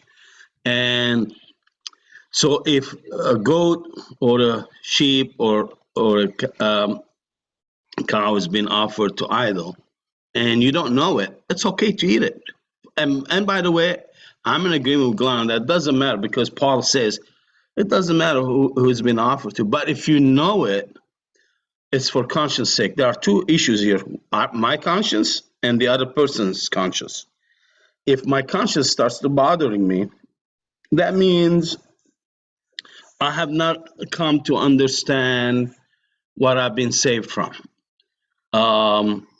And what am I come to understand the salvation process, because it is not about it's about not about the rituals in as much as my attitude towards it, because then I'll be casually eating anything and everything that's been offered to idol, and people say, wait a minute, this guy is a hypocrite, because my attitude is that way. I'm not being cautious, because it's I had to watch my attitude toward others, but at the same time, just like I shared here, and Michelle might be right on this about the yeast extract, but my point here was it's about yeast, and it's coming from yeast, and we can have discussions about that and agreement or disagreement, but for me personally, I felt like this is unleavened bread season, and I didn't want anything that's related to yeast. And I'm not talking baking soda, I'm not talking about baking powder, or those are chemical reactions, versus when you take it from a living tissue, something that's still part of that. That is my personal. I'm not trying to impose on anybody, and so I'm checking my attitude. Am I being serious about keeping His commands and developing that close relationship?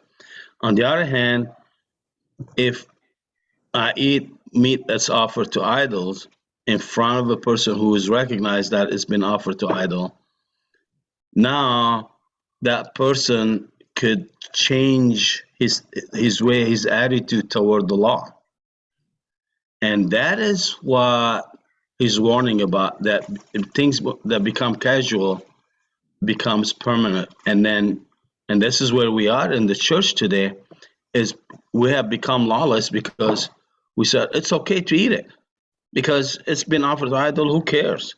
But then we just went from food that's offered to idol to eating blood to start worshiping other gods, because now we've added other things. We brought in yoga, we brought in Eastern meditation, we brought in evolution into our thinking, into what we believe. Now we're mixing atheism, and we've accepted a lot of culture. I mean, look what happened to our culture in the last 25, 30 years. We've accepted things that was unthinkable 20, 30 years ago. And it's the point is, when we compromise in one area, it will lead to other areas. And that is where I have to check my heart and say, wait a minute, what's my attitude here? If I accept breaking a little bit here and there, is it gonna affect other areas in my life? Is the compromise. And so one of the studies that I was doing, I'm still working on, hopefully finish it soon, is on the olive oil that has been offered to the temple to put it in the candlestick, to light the candlestick. It says specifically from olive tree. It cannot be sunflower oil, corn oil, safflower oil, or any other kind of oil, or palm oil or almond oil. It cannot be. It has to be specific. The second that it says, it has to be pure. There is nothing in there. There's no mix. You cannot blend it. You cannot mix it. And as a result, you only has to be pure that is acceptable. And when I lit it, that fire will be acceptable to God. Why? Because it's from the right source, it's pure, and the light is acceptable. It's not a mixture. And so for me, when I look at the yeast extract, I was like, wait a minute, am I compromising here? Am I adding compromise? And so if I go and eat pork, it's food. Well, am I compromising? Just because I'm going to make my customer or my friend happy? No, it's sin.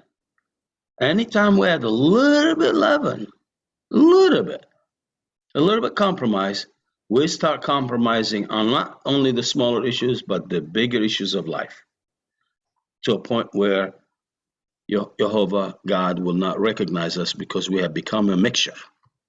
And that light is not acceptable. It's profane light.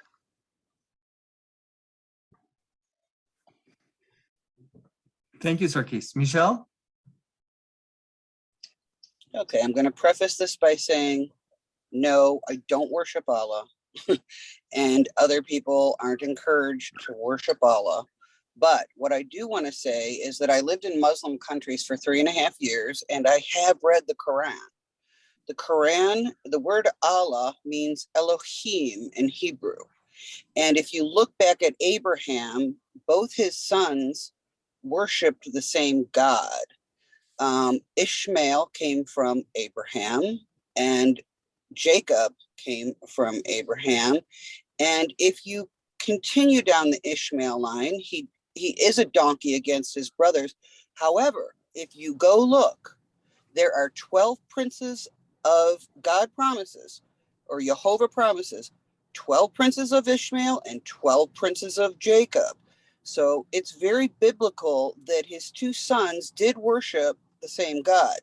Now, when they go around this Kaaba, I'd say it's no different than the Christians and their Sunday worship and the way they've gone astray, or the Jews in the Talmud and the Midrashes or whatever they have, the extra stuff. But I have read it. They do believe in the Torah. It's interesting. It's interesting. And I just wanted to share that. They believe in the Torah? Yes, they do. How can they believe in the Torah if their Quran, this may be totally off topic, sorry. I was going to say, you have to pick up a Quran and look at it. It says they believe in the Torah. Oh, okay. However, they also believe in a revelation. In other words, what Muhammad said in the first place, if he changed his mind, the more recent thing takes precedent. Saying they say it's the same God, but the Christians also say it, our God is the same God, and it's really not. And you're right. The changing of what God says, it doesn't matter if you're changing it the Muslim way or the Christian way. You're absolutely right. It's not right. Glenn? Yes. So interesting discussions, absolutely. But going back to what Paul said about eating and the conscience, obviously he was a Pharisee's Pharisee and would not touch anything unclean. That's number one. So when we have these Christians saying, oh, look, he made everything clean, and look at Paul, he's eating pork and blah, blah. If you did any reasonable study and kept stuff in context, you can see it doesn't say that. And what he is saying about the eating animals that are sacrificed to idols, again, he's saying it's meat. It's meat. There's no God, no foreign gods. There's nothing. There's only one true God. So that's nothing. It's vain.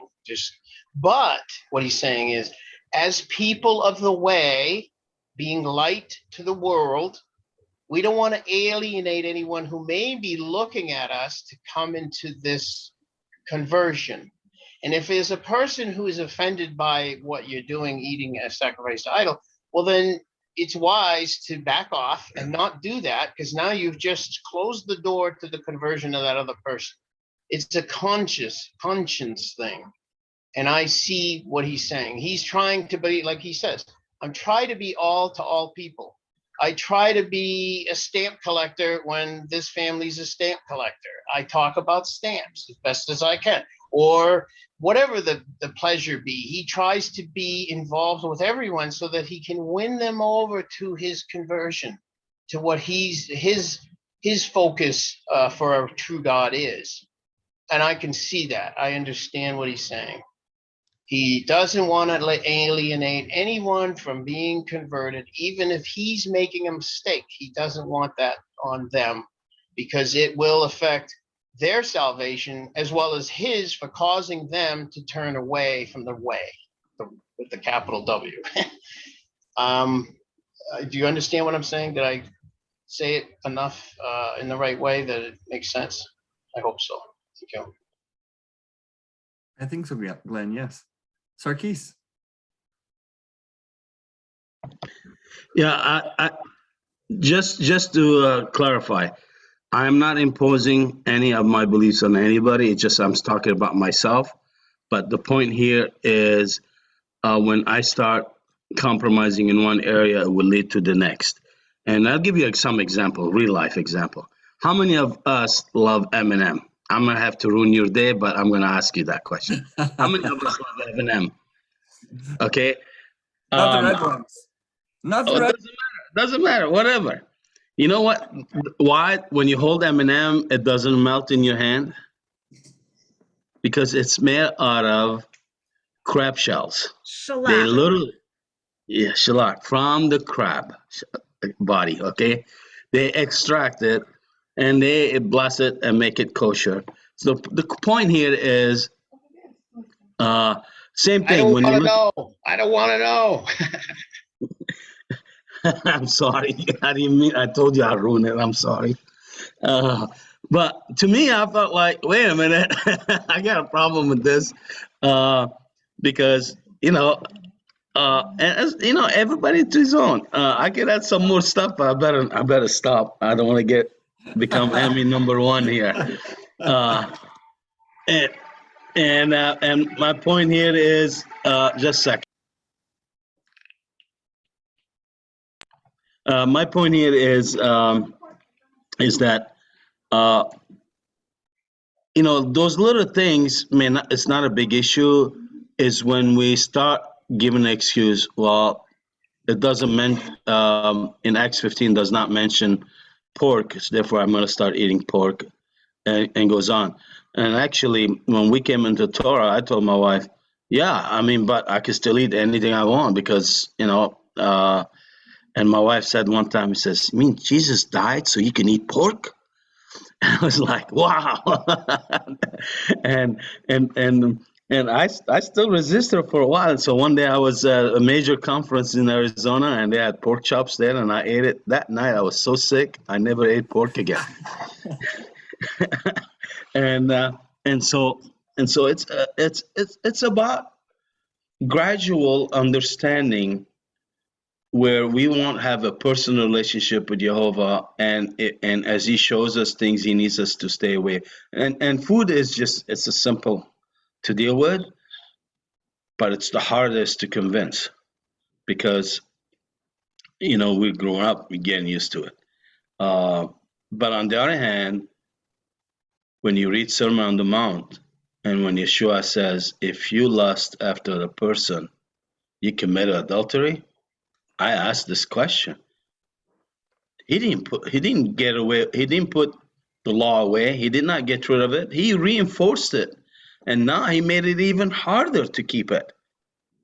Before it was like, oh, don't commit adultery, period. Or don't kill. Well, if I get angry at my brother, I killed him in my heart. Therefore, I've committed the sin of murder. And he went further and explained it. Why?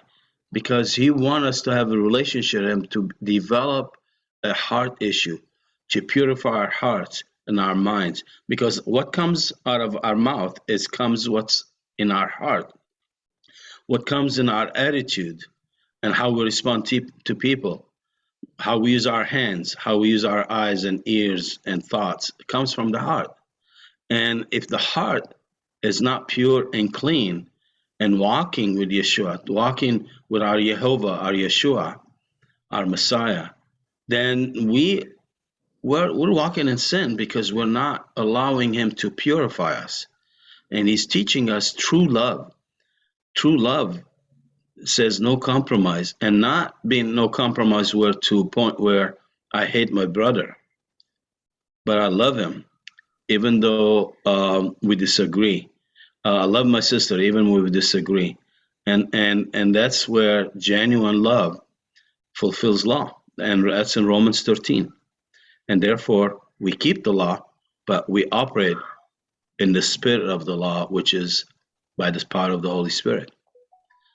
So that's just a few cents here.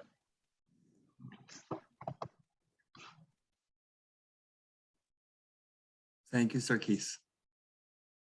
Larry Don, is there anything in the chat that we should bring forward? Oh, probably not.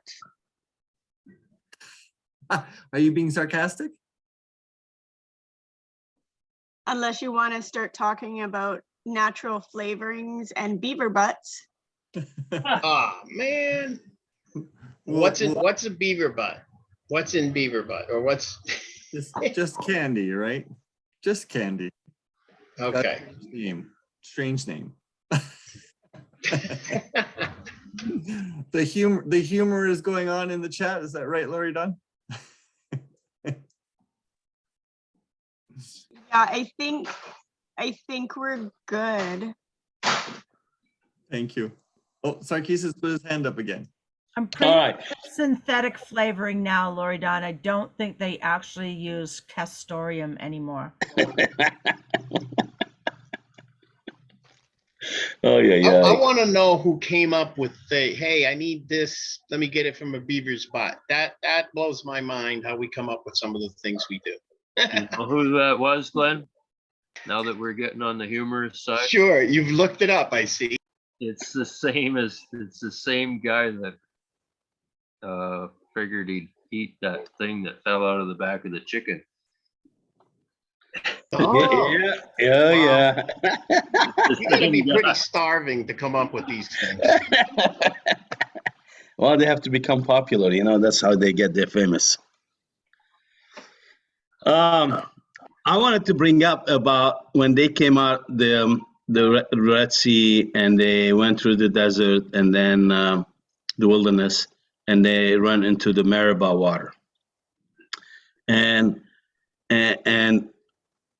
it's fascinating when I look back, from the years when I came into this walk, 35, almost 40 years ago plus. And here's I encountered so many difficulties in my life that I grumble, I complain, because one of the areas that when I was reading the scripture, I would ask, my pastors, my friends about, what about this from Genesis? What about this from Exodus? What about this from Psalms or the prophets? And everybody would tell me, it's not for us. It's for the Jews. It's done away with. And that's Old Testament has been nailed on the cross. We don't keep it. We don't have to. We're not under the law.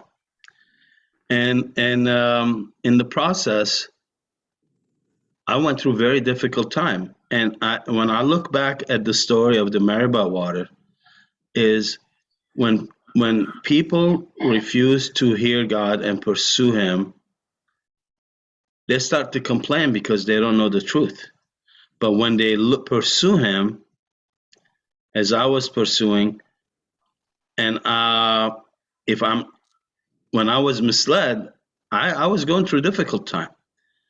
But when I came to Torah, a lot of those questions that I had and the struggles that I dealt with, all of a sudden start to be answered and dealt with.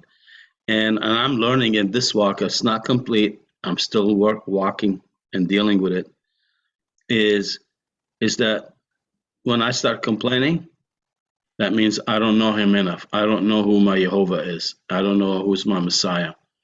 And I need to realign myself with Him and rebuild my relationship. And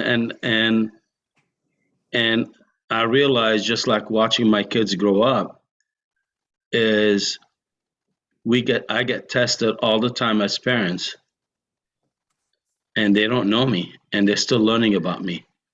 And every day, as I deal with struggles, they encounter something new about me, and I encounter something new about them. And part of the walk with Jehovah is we are being proven, we're being tested to see if we're going to be able to stay true and faithful. Just like my family, whatever they do represents me, represents my family, Jophian family. And that affects my reputation. That affects my relationship. And in the process, if they complain or they start causing trouble, I'm the bad guy. But if they start talking good things about me, I'm the good guy. If they show respect and love, I'm the good guy. And And I realize I do the same thing to Jehovah. But the best way when I looked at this, my walk, and comparing to the Israelites in the wilderness, he did not promise a rose garden, but he promised to be with us. He promised to walk with us. He promised to provide all that we need. And just like they needed water, he turned that bitter water into sweet water. And that's what he does with me. And it's been an encouragement. It's been a wonderful experience. Very difficult, but this is how we continue and never give up. Sarkis, Yep. what you say is interesting. I believe it says through many trials and tribulations. Yes. It didn't say just one or two.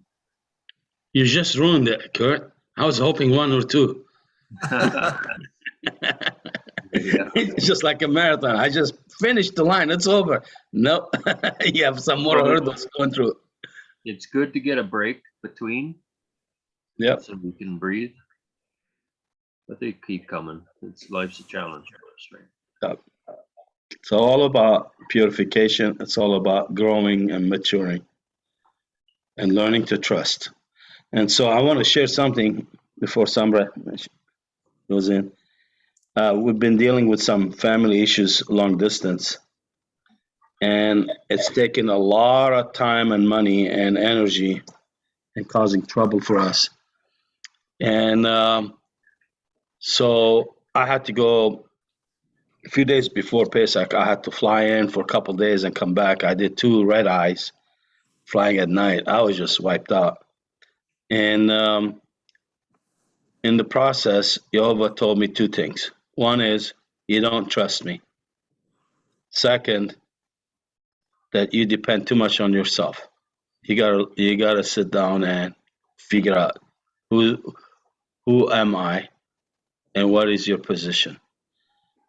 And in the process, I learned that Jehovah could take care of me here, or take care of a family member here, or he could take care of them 3,000 miles away. And I don't have to worry about them. So the lesson for me was, I need to learn to trust him to take care of no matter how bad the situation is, that he could do a better job than I can, 3,000 miles away.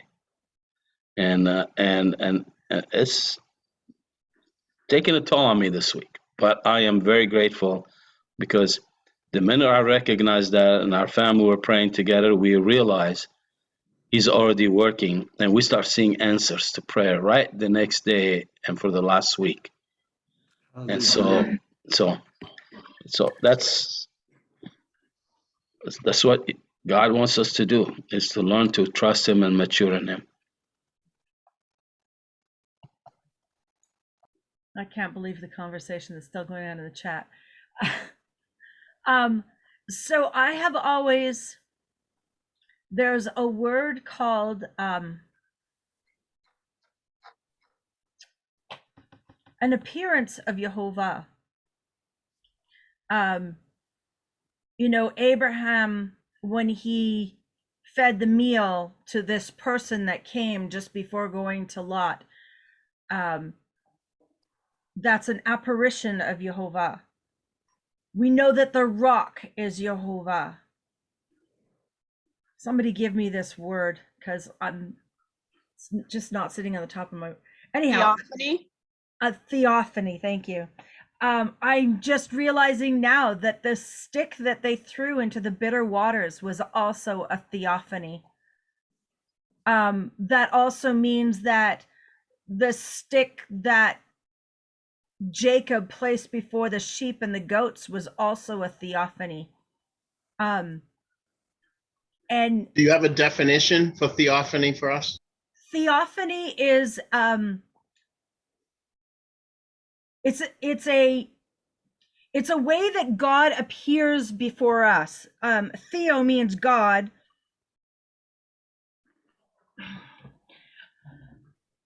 So when you have the Abrahamic covenant, and you have the cauldron, the smoking cauldron, no, and the flaming torch, the smoking cauldron and the flaming torch, that's a theophany. When you have the pillar of fire and the pillar of smoke, that's a theophany. That's God appearing to us in a way that leads us and guides us. Yeshua is a theophany. The fact that he's human in our midst is a theophany. So a physical manifestation Yeah, of God. right. So the rock in the desert that, that Moses struck and the water came from it, that's a theophany. And so I'm realizing these sticks too is a theophany. And the fact that it's a stick means it's a tree, and a tree represents a human, but it also represents the Torah. And when you put this bitterness and you mix the Torah in there, it brings it out sweet. Oh, it's beautiful. I'm just doing my little cooking of the words. It's good. I like it. The burning bush is a theophany. Yep.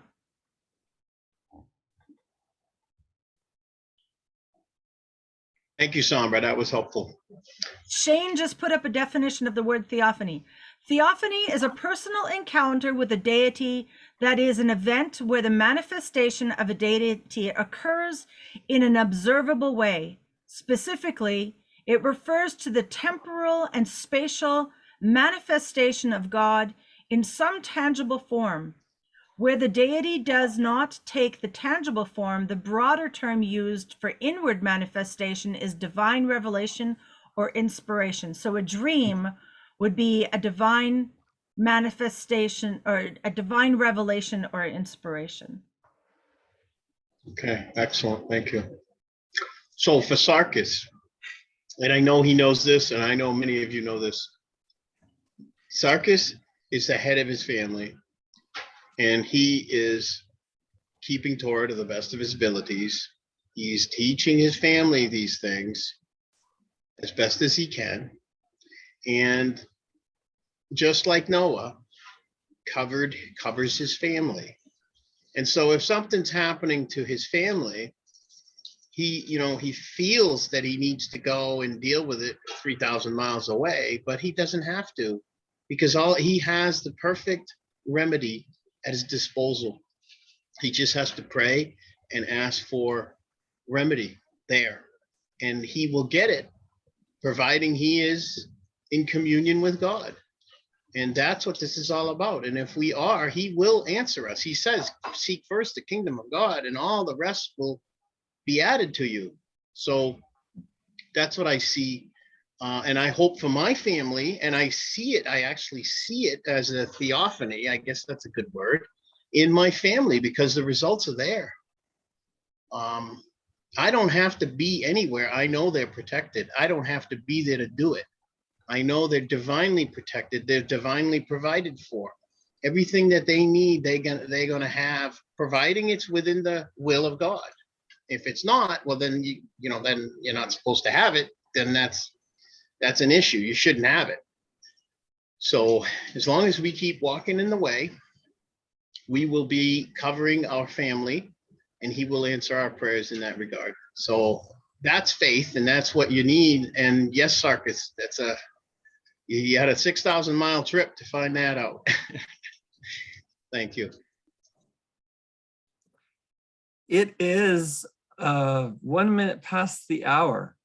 And so I am going to close up the session. I thank everybody for their participation, contributions. These were very lively and wonderful conversations. Thank you all for participating. And I want to also thank Dean for giving his presentation this morning and linking it up with the feast day today.